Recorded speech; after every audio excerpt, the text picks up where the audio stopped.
अस्सलाम वालेकुम स्टूडेंट्स, कैसे हो आप सब। उम्मीद है सब अच्छे होगे, खा पी रहे होगे, सब कुछ सही चल रहा होगा। लेकिन पढ़ाई भी ऑब्वियसली साथ साथ तो चल ही रही होती है। ये तो मैं अपने हर लेक्चर में ही आपको बताती हूँ कि साथ साथ ये भी जो है वो जारी रखनी होती है।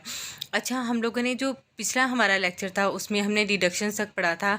वहाँ तक हमें ये पता चला था कि जो प्लाज्मोडियम है वो मलेरिया कॉज करता है। तो डिडक्शंस में ये था, अगर प्लाज्मोडियम मलेरिया कॉज कर रहा है तो तमाम पेशेंट्स जिनको मलेरिया है उन सब के ब्लड के अंदर प्लाज्मोडियम होना ज़रूरी है। ठीक है, तो अब उस डिडक्शन का हमने एक्सपेरिमेंट के ज़रिए ये देखना है कि क्या वो डिडक्शंस ठीक हैं या वो गलत साबित होती हैं। अच्छा, तो एक्सपेरिमेंट क्या था। इस डिडक्शन को एक्सपेरिमेंट के ज़रिए जो है वो देखने के लिए कि इसका हमारे पास रिज़ल्ट कैसा आता है, साइंटिस्ट ने क्या किया। अच्छा, तो इस डिडक्शन को इसके एक्सपेरिमेंट करने के लिए आया कि ये ठीक है या फिर ये गलत है। तो scientist they took the experiments, ठीक है, टू प्रूव दिस डिडक्शन। तो उन्होंने क्या किया, उन्होंने 100 मलेरियल पेशेंट को लिया और उनके ब्लड को एग्जामिन किया अंडर माइक्रोस्कोप, ताकि वो देख सकें कि क्या उनके ब्लड के अंदर प्लाज्मोडियम है। और इसी तरह से उन्होंने एक और कंट्रोल ग्रुप बनाया जो कि लोग बिल्कुल ठीक थे, उनको मलेरिया नहीं था, दे वर हेल्दी पर्सनस। तो उनके ब्लड को भी उन्होंने एग्जामिन किया। तो उनके पास जो रिज़ल्ट आया, उन्होंने देखा कि all malarial patients they have plasmodium in their blood. लेकिन जो हमारे पास हेल्दी पर्सनस थे उनमें 100 में से 7 आउट ऑफ 100 हेल्दी पर्सन जो थे they had plasmodium in their blood, while the other जो थे हमारे पास healthy person they do not have plasmodium in their blood. इसका मतलब क्या हुआ कि हेल्दी पर्सनस में से वो लोग जिनके ब्लड के अंदर प्लाज्मोडियम था, ये है कि उसके अंदर प्लाज्मोडियम एंटर तो हो चुका है, लेकिन Plasmodium was in its incubation period. Incubation period क्या होता है कि अभी पैरासाइट जो है वो ब्लड के अंदर दाखिल हो चुका है, लेकिन उसने अपने सिम्टम्स दिखाने के लिए अभी काम नहीं किया है, अभी वो प्रोसेसिंग में है। जैसे ही वो अपने आप को पूरे प्रोसेस अपना कंप्लीट कर लेता है ब्लड के अंदर, तो फिर वो उसके सिम्टम्स जो हैं, वो बीमारी की इलामात जो हैं वो दिखाना शुरू कर देता है। ठीक है, अच्छा, उसके बाद यानी कि अब रिज़ल्ट से तो पता चल गया कि तमाम मलेरियल पेशेंट्स के अंदर पेशेंट्स के ब्लड के अंदर प्लाज्मोडियम था। तो ये हाइपोथेसिस सही हो गई कि Plasmodium is the cause of malaria. ठीक है, अच्छा, उसके बाद हमने ये देखना है कि प्लाज्मोडियम ब्लड के अंदर जाता कहाँ से है। वो तो देख लिया कि सब तमाम पेशेंट्स जो हैं उनके ब्लड के अंदर प्लाज्मोडियम था, लेकिन ये प्लाज्मोडियम आया किधर से। अच्छा, तो साइंटिस्ट ने ऑब्ज़र्व किया कि मलेरिया जो है वो मार्शेस से कहीं ना कहीं जो है वो ताल्लुक़ रखता है। ठीक है, गंदे इलाके से, गंदे पानी वाले इलाके से, जहाँ पे पानी खड़ा होगा उनमें और मलेरिया के अंदर कोई ना कोई कनेक्शन है।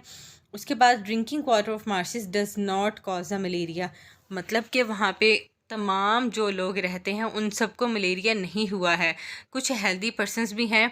तो इसका मतलब क्या हुआ कि मार्शेस मतलब उन इलाकों का पानी पीने से मलेरिया कॉज नहीं होता है, किसी और वजह से हो रहा है। तो इस चीज़ को उन्होंने देखने के लिए तो उनको ये पॉइंट मिल गया कि प्लाज्मोडियम जो है वो मार्शेस के वाटर में नहीं होता, मार्श वाटर में नहीं होता है। कोई ऐसी चीज़ है जो मलेरिया को एक जगह से दूसरी जगह पहुंचाने में उसकी मदद देती है। ठीक है, अब क्या है, इस ही आगे स्टडी में काम चलता रहा, ऐसे ही एक्सपेरिमेंट्स होते रहे, हाइपोथेसिस बनती रही हैं। तो 1883 में एक फिजिशियन थे, एक डॉक्टर थे जिनका नाम AFA किंग था। उन्होंने कुछ 20 ऑब्जर्वेशंस दी, उसमें सारी उन्होंने काफ़ी स्टडी की है। स्टडी करने के बाद कुछ उन्होंने ऑब्जर्वेशंस इकट्ठी की और उन्होंने एक लिस्ट दी 20 ऑब्जर्वेशंस की, जिनमें से कुछ ऑब्जर्वेशंस हमारे पास ये हैं कि पीपल हु स्लेप्ट आउटडोर्स, जो कि बाहर सो रहे होते हैं, अपने घरों से बाहर सो रहे होते हैं, उनको ज़्यादा चांसेस होते हैं कि उनको मलेरिया हो जाए। उसके बाद वो लोग जो कि दे do not slept under the nets, यानी कि जो बग़ैर जाली के सोते हैं, उनको ज़्यादा चांसेस हैं कि मलेरिया हो सकता है। और जो जाली के अंदर सोते हैं उनको बहुत कम चांसेस होते हैं कि मलेरिया हो। इसी तरह से वो लोग जो कि नियर दे स्लैप नियर स्मोकी फायर्स, यानी कि जो आग के करीब सोते हैं, उनको मलेरिया होने के चांसेस बहुत कम होते हैं या फिर नहीं होता मलेरिया उनको। तो on the basis of these observations, जितनी भी ये इन्होंने हमें 3 पॉइंट्स बताए हैं, तो जो हमारे पास AFA किंग हैं, जो साइंटिस्ट हैं, जो फिजिशियंस हैं, उन्होंने एक हाइपोथेसिस बनाई। तो उनके अकॉर्डिंग क्या था, mosquito transmit the plasmodium and so are involved in the spread of malaria. कि जो मॉस्कीटो है, अभी तक तो हमें ये पता चला था कि प्लाज्मोडियम ही कॉज कर रहा है मलेरिया, लेकिन ये नहीं पता था मलेरिया जो है वो होता किस तरह से है, वो ब्लड में आता कैसे है। तो उन सारी ऑब्जर्वेशंस के बाद जो हाइपोथेसिस बनाएगी, उसका कहना ये था हाइपोथेसिस का कि जो मॉस्कीटो है असल में यही वजह है जो प्लाज्मोडियम को एक जगह से दूसरी जगह मुंतकिल करने में मदद दे रहा है। ठीक है, तो इसी हाइपोथेसिस के अकॉर्डिंग आगे डिडक्शन बनाई गई। अब इस डिडक्शंस में उन्होंने ये कहा गया कि अगर प्लाज्मोडियम ही कॉज कर रहा है, मॉस्कीटो ही कॉज कर रहा है प्लाज्मोडियम, तो Plasmodium should be present in the mosquito.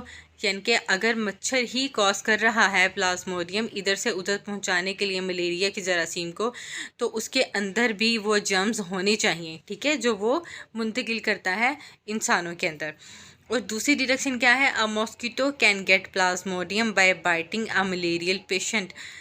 यानी कि अगर कोई मॉस्कीटो ठीक है, उसके अंदर प्लाज्मोडियम नहीं है, ठीक है, ये वायरस जो है ये पैरासाइट नहीं है, और वो मलेरियल पेशेंट को काट जाता है, तो मलेरियल पेशेंट के ब्लड के थ्रू उसके अंदर प्लाज्मोडियम आ जाएगा, और ऑब्वियसली वो दोबारा किसी और हेल्दी पर्सन को भी काटेगा, तो वो फिर क्या होगा, वो प्लाज्मोडियम जो है मॉस्कीटो के ज़रिए दूसरे हेल्दी पर्सन के अंदर ट्रांसमिट हो जाता है।